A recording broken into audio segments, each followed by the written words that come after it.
3 ऋषियों को स्वर्ग में आमंत्रित किया था। उन 3 ऋषियों की तपश्चर्या की खबर सारी पृथ्वी पर फैल गई थी।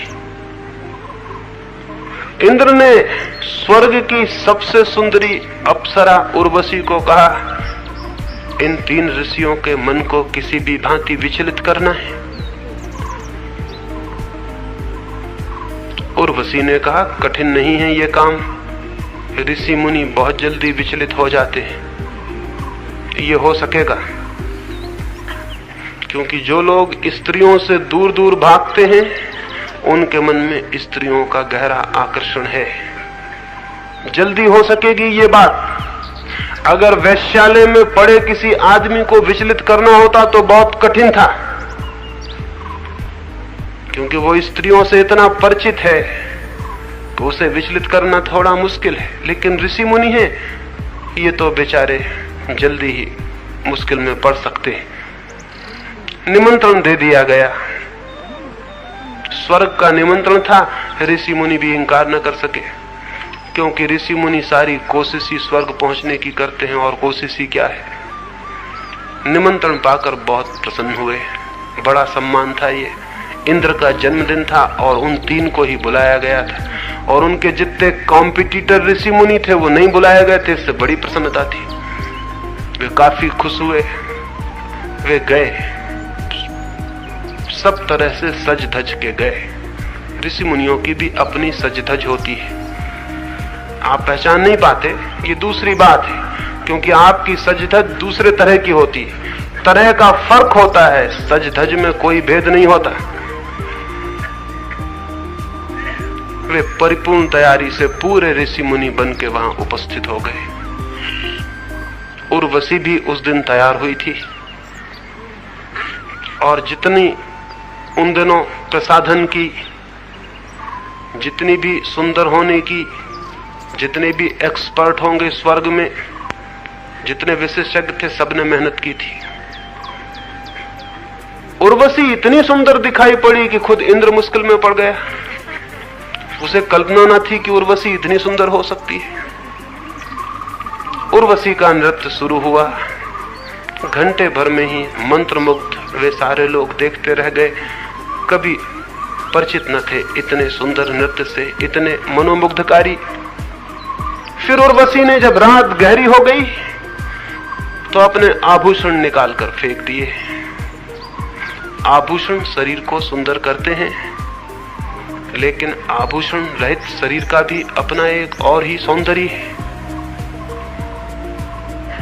आभूषण सुंदर भी करते हैं, लेकिन शरीर को बहुत जगह छिपा भी लेते हैं। आभूषण फेंक कर उसने वस्त्र भी फेंकने शुरू कर दिए।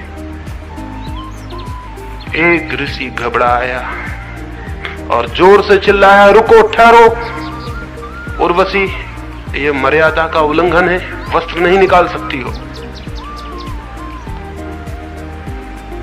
लेकिन दूसरे 2 ऋषियों ने कहा, मित्र, अगर आप घबरा गए हो तो आंखें बंद कर लें, नृत्य बंद नहीं होगा। नृत्य को आप कैसे रोक सकते हैं? और किसी को वस्त्र निकालना हो तो भी आप कैसे रोक सकते हैं? आपका हक और अधिकार क्या है? एक हक आपका जरूर है कि आप आंख बंद कर लें, नृत्य चलेगा। और उन्होंने कहा, उर्वशी, नृत्य चलने दो। नृत्य चला, पहले ऋषि ने आंखें बंद कर ली, लेकिन उस बेचारे को पता नहीं था कि खुली आंख फिर भी गनीमत थी, बंद आंख और भी मुश्किल में डाल दी। आंख बंद करने से कहीं उर्वशियां दिखना बंद होती हैं? आंख बंद करने से कुछ भी चीज दिखनी बंद होती है क्या? आंख बंद होने से उर्वशी और सुंदर दिखाई पड़ने लगी। सपने सुंदर होते हैं जागरण से ज्यादा, और सुंदर होकर मन को दिखाई पड़ने लगी, और मन भीतर से धक्के देने लगा ऋषि को कि आंख खोलो। आंख खुली थी तो कम से कम ये उपद्रव नहीं था। मन कहने लगा, आंख खोलो। वो पीछे के अनकॉन्शियस हिस्से कहने लगे, आंख खोलो। पता नहीं उर्वशी ने और भी वस्त्र फेंक दिए हों। आंख खोलो। और ये चेतन मन कहने लगा, आंख कैसे खोली जा सकती है? हाथ पैर कपने लगे। आंख को और जोर से बंद करना जरूरी हो गया। बड़ी ताकत, बड़ी मेहनत उस ऋषि पर पड़ने लगी। वो बड़ी बेचैनी में पड़ गया, बड़ी मुश्किल में पड़ गया। नृत्य थोड़ा आगे गया, उर्वशी ने और भी वस्त्र फेंक दिए। वो करीब करीब नग्न हो गई। एक ही वस्त्र उसके शरीर पर रह गया। दूसरा ऋषि चिल्लाया, अब हद हो गई, ये तो अश्लीलता है, बंद करो, ये नृत्य अब नहीं देखा जा सकता। पहले ऋषि ने कहा, मित्र भूल गए हमने पहले ऋषि से क्या कहा था? तीसरे ऋषि ने कहा, अब अपनी आंख आप भी बंद कर लो, नृत्य तो चलेगा। नृत्य को रोकने का हक किसे है? आप अपनी आंख बंद कर ले सकते हैं। दूसरे ऋषि को भी आंख बंद कर लेनी पड़ी। नृत्य आगे चलता रहा। आंख बंद करते ही दूसरे ऋषि को पता चला कि कम से कम आंख खुली थी तो उर्वशी एक वस्त्र पहने थी। आंख बंद करते ही ऋषि के मन ने उस वस्त्र को भी निकाल के अलग कर दिया। बहुत घबरा आया। उर्वशी आंख बंद थी लेकिन नग्न खड़ी थी। जिससे बचने को आंख बंद की थी वही सामने आ गया था। हमेशा यही होता है, जिससे बचने को हम आंख बंद करते हैं वही सामने आ जाता है, आएगा ही। क्योंकि आंख बंद करने में हमने इतना रस जाहिर किया है कि रस निमंत्रण हो गया, आना जरूरी है उसका। दूसरा रिश्ते भी कपरा है, घबरा रहा है। उर्वशी ने अंतिम वस्त्र भी फेंक दिया। सोचा था अंतिम वस्त्र फेंकते ही तीसरा ऋषि भी घबरा जाएगा, लेकिन उर्वशी भूल में थी। वस्त्र फेंक दिया गया। तीसरा ऋषि देखता रहा, देखता रहा। उर्वशी अब घबराई। अब उसके पास फेंकने को कुछ भी न बचा था। अब और नग्न होना असंभव था। अब कुछ था ही नहीं। अब वो नग्न और सीधी और साफ खड़ी थी।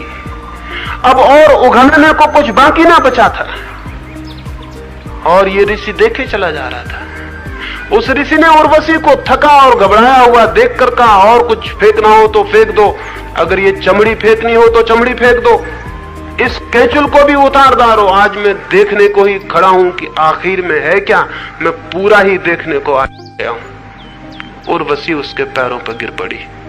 उसने कहा, फिर मैं आपसे हार गई, क्योंकि जो पूरा ही देखने को राजी है वो आखिर में पा ही लेगा कि कुछ भी नहीं है।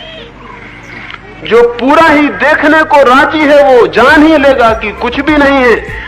जो पूरा देखने के पहले रुक जाता है उसका रस भी भीतर रुक जाता है कि शायद कुछ शेष रह गया, उसे और जान लेता। और वो जो शेष रह गया है वही उसके प्राणों की जकड़ हो जाती है। अब आपको हराने का मेरे पास कोई उपाय नहीं, मैं हार गई। उर्वशी पैर पर गिर पड़ी। वो ऋषि नहीं हराया जा सका। क्यों? क्योंकि वो अंत तक देखने को तैयार और साहस किया। चित्त की वृत्तियां भी उर्वशियों की भांति हैं, जो उनको पूरा, उनकी पूरी नग्नता में, उनकी पूरी नेकेडनेस में देखने को तैयार हो जाता है, उनके सब वस्त्र उतार कर। वे चित्त की वृत्तियां भी पैरों पर गिर जाती हैं और क्षमा मांग लेती हैं कि अब हम हार गए। लेकिन जो चित्त की वृत्तियों को छिपा लेता है, वस्त्रों में ढांक देता है, आंख बंद कर लेता है, वो हार जाता है वृत्तियों से। वृत्तियों से वही जीतता है जो वृत्तियों को पूरा देखने के लिए तैयार और तत्पर है।